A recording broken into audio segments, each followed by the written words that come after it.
दोस्तों, यह घटना झारखंड के धनबाद की है। धनबाद में एक परिवार रहता था जिसमें माता पिता के अलावा एक छोटी बेटी भी थी। बेटी पढ़ने लिखने में बहुत होशियार और तेज थी। वह सोचती थी कि वह कुछ बड़ा बनकर अपने माता पिता का नाम रोशन करेगी और समाज के लिए भी अच्छा काम करेगी। समाज में हो रही गलतियों और भ्रांतियों को सुधारने का एक यूनिक तरीका वह अपनाएगी। इसी सोच के साथ उसने आईपीएस की तैयारी की और अंत में उसका चयन भी हो गया। चयन होने के बाद वह ट्रेनिंग करती है और ट्रेनिंग पूरी करने के बाद वह घर लौट आती है। तब उसके माता पिता कहते हैं, बेटी, अब तो तुम एक अच्छी नौकरी पा चुकी हो और तुम्हारी उम्र भी, अब तुम्हें किसी अच्छे लड़के से शादी कर लेनी चाहिए।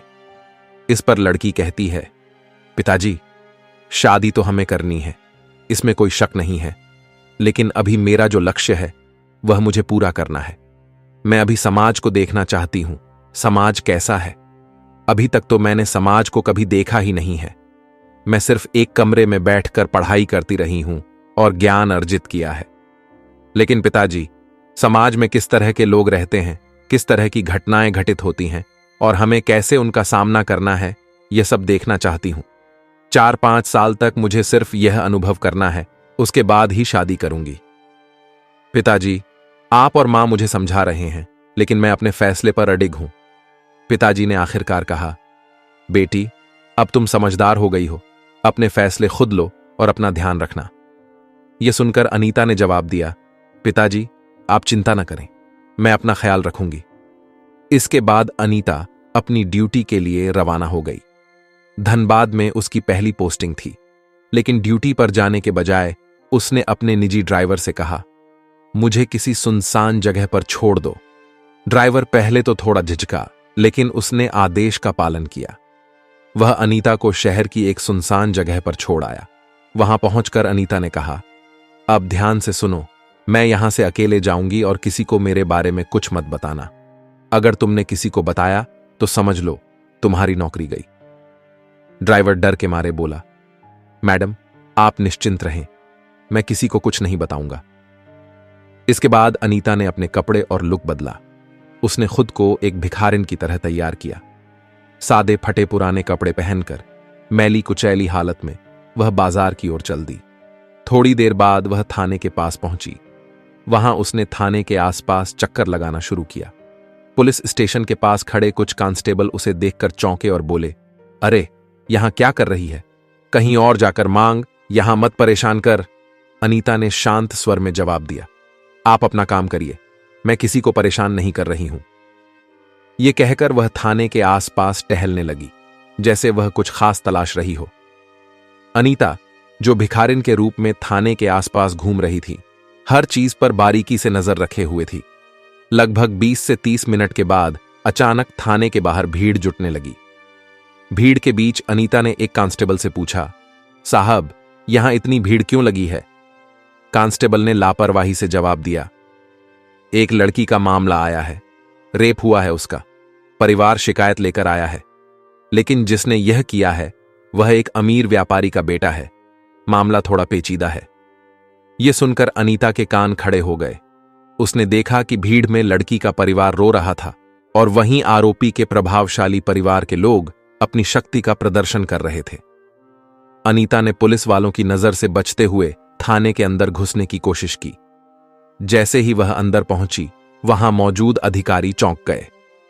दरोगा साहब ने गुस्से में पूछा, अरे, इसे अंदर कैसे आने दिया? यह भिखारिन यहां कैसे घुस गई? कांस्टेबल घबरा गए और बोले, साहब, हमारी नजर इस पर नहीं पड़ी, पता नहीं यह कब अंदर आ गई। दरोगा साहब ने आदेश दिया, इसको कुछ खाने को दे दो, पैसे दे दो और यहां से भगाओ, हमें अपना काम करने दो। कांस्टेबल ने अनीता से कहा, देख, यहां से जा, कुछ पैसे चाहिए तो ले ले, कुछ खाने का चाहिए तो खा ले, लेकिन यहां मत बैठ। अनीता ने उनकी बात अनसुनी करते हुए शांत स्वर में कहा, साहब, मैं यहां थोड़ी देर बैठना चाहती हूं, थक गई हूं, आराम करना चाहती हूं, आपको परेशान नहीं करूंगी, बस उस कोने में बैठने दीजिए। अनीता थाने के बाहर एक पेड़ के नीचे बैठ गई और वहां से दरोगा साहब की हर गतिविधि पर नजर रखने लगी। उसने देखा कि लड़की का परिवार रोते हुए न्याय की गुहार लगा रहा था, लेकिन आरोपी के प्रभावशाली पिता दरोगा को रिश्वत देकर मामला दबाने की कोशिश कर रहे थे। दरोगा ने लड़की के पिता से कहा, देखिए, ये मामला कोर्ट कचहरी में गया तो सालों लग जाएंगे, बेहतर होगा कि यहीं निपटा लें। लड़की का पिता मजबूरी और लाचारी में कांपते हाथों से दरोगा को पैसे देता नजर आया। अनीता यह सब चुपचाप देख रही थी, लेकिन उसके भीतर का गुस्सा धीरे धीरे बढ़ रहा था। वह जानती थी कि अब समय आ गया है अपनी पहचान और अधिकार का सही उपयोग करने का। गरीब मां बाप दरोगा के सामने हाथ जोड़कर गिड़गिड़ा रहे थे। मां रोते हुए कहती हैं, साहब, हम गरीब लोग हैं, हमारे पास पैसे नहीं हैं कि आपको दे सकें, लेकिन मेरी बेटी के साथ जो हुआ उसके लिए इंसाफ चाहिए।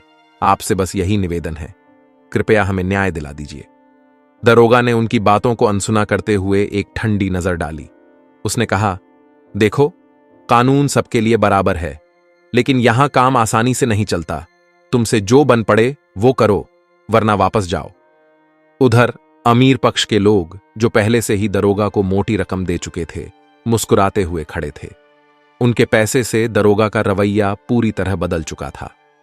अब वह अमीर लड़के के परिवार के पक्ष में बोलने लगा और गरीब परिवार को डांटते हुए कहने लगा, तुम लोग यहां तमाशा मत करो, अपना काम कर लो और चुपचाप चले जाओ।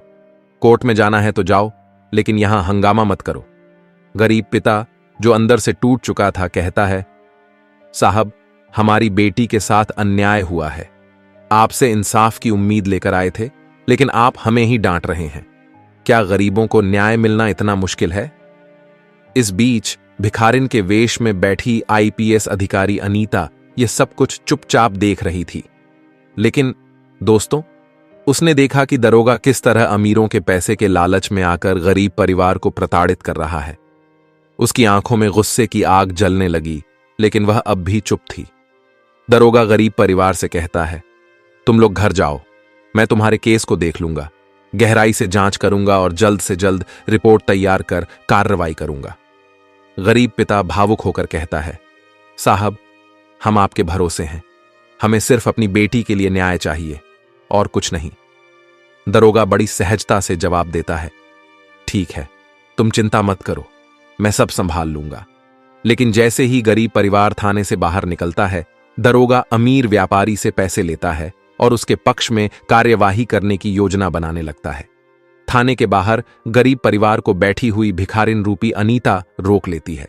वह उनसे पूछती है, क्या हुआ, पूरा मामला बताइए।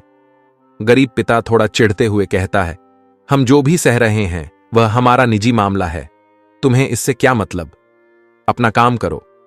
गरीब परिवार को यह पता नहीं था कि वह भिखारिन दरअसल एक आईपीएस अधिकारी है।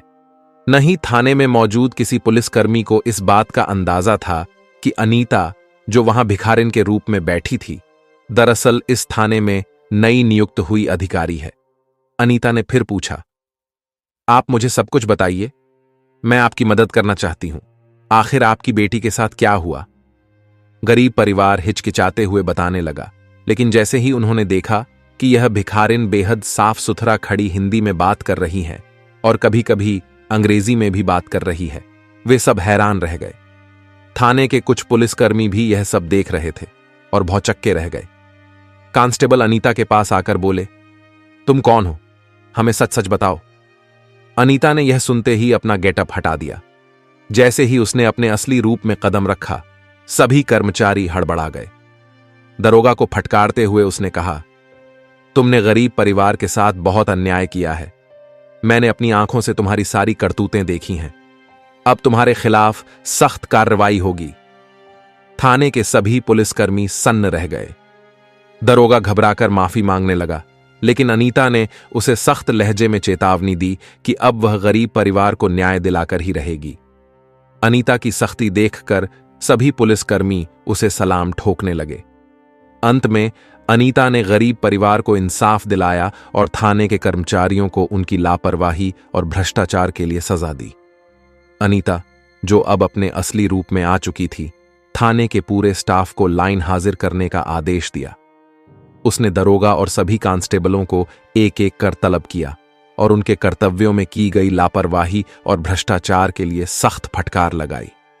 दरोगा से सख्त लहजे में कहा, तुम्हारी ड्यूटी न्याय दिलाने की थी, लेकिन तुमने अपनी जिम्मेदारी को पैसे के लिए बेच दिया। अब तुम्हें इसका अंजाम भुगतना होगा। इसके बाद अनीता ने कुछ पुलिसकर्मियों को तुरंत प्रभाव से सस्पेंड करने का आदेश दिया। थाने में मौजूद सभी लोग स्तब्ध थे। उन्हें समझ नहीं आ रहा था कि अचानक से यह सब कैसे हुआ, लेकिन अनीता ने यह सुनिश्चित किया कि हर दोषी को उसकी सजा मिले और गरीब परिवार को तुरंत न्याय मिले। इस घटना के बाद पूरे धनबाद शहर में आईपीएस अधिकारी अनीता की चर्चा होने लगी। लोग उसकी ईमानदारी और कर्तव्य निष्ठा की तारीफ करते नहीं थक रहे थे। हर जगह बस यही बात हो रही थी कि कैसे एक आईपीएस अधिकारी ने भिखारिन का वेश धारण कर भ्रष्टाचार को बेनकाब किया और गरीब परिवार को न्याय दिलाया। दोस्तों, धर्म केवल पूजा अर्चना तक सीमित नहीं है, यह कर्तव्य निभाने का मार्ग है। हमारे शास्त्रों में कहा गया है, धर्मो रक्षति रक्षितः, अर्थात जो धर्म की रक्षा करता है, धर्म उसकी रक्षा करता है। आज के परिप्रेक्ष्य में धर्म का अर्थ है अपने कर्तव्यों को पूरी निष्ठा और ईमानदारी से निभाना। ऐसे अधिकारी जो गरीबों, पीड़ितों और शोषितों के लिए खड़े होते हैं, असल में समाज के सच्चे रक्षक हैं। उनकी जिम्मेदारी सिर्फ अपराधियों को पकड़ने तक सीमित नहीं है, बल्कि यह सुनिश्चित करना भी है कि न्याय कमजोर से कमजोर व्यक्ति तक पहुंचे। दोस्तों, इस कहानी को सुनाने का मेरा उद्देश्य किसी की भावनाओं को आहत करना, किसी को ठेस पहुंचाना या परेशान करना बिल्कुल नहीं था। मेरा उद्देश्य केवल आपको जागरूक करना, सचेत करना और सतर्क रहने के लिए प्रेरित करना है। इस पूरी घटना ने आपके दिल और दिमाग को सोचने पर मजबूर कर दिया होगा कि हमारे समाज में क्या हो रहा है और हमें इनसे कैसे निपटना चाहिए। अगर यह कहानी आपको सोचने और समझने का एक नया नजरिया देती है, तो ऐसी और भी कहानियों के लिए हमारे चैनल को लाइक, शेयर और सब्सक्राइब जरूर करें। हम चाहते हैं कि आप अपनी राय भी हमारे साथ साझा करें। कृपया निष्पक्षता के साथ अपनी राय कमेंट बॉक्स में जरूर दें। याद रखें, सचेत रहिए, सतर्क रहिए और सुरक्षित रहिए। आपका समय देने के लिए दिल से धन्यवाद। हम जल्द ही मिलेंगे एक और कहानी के साथ।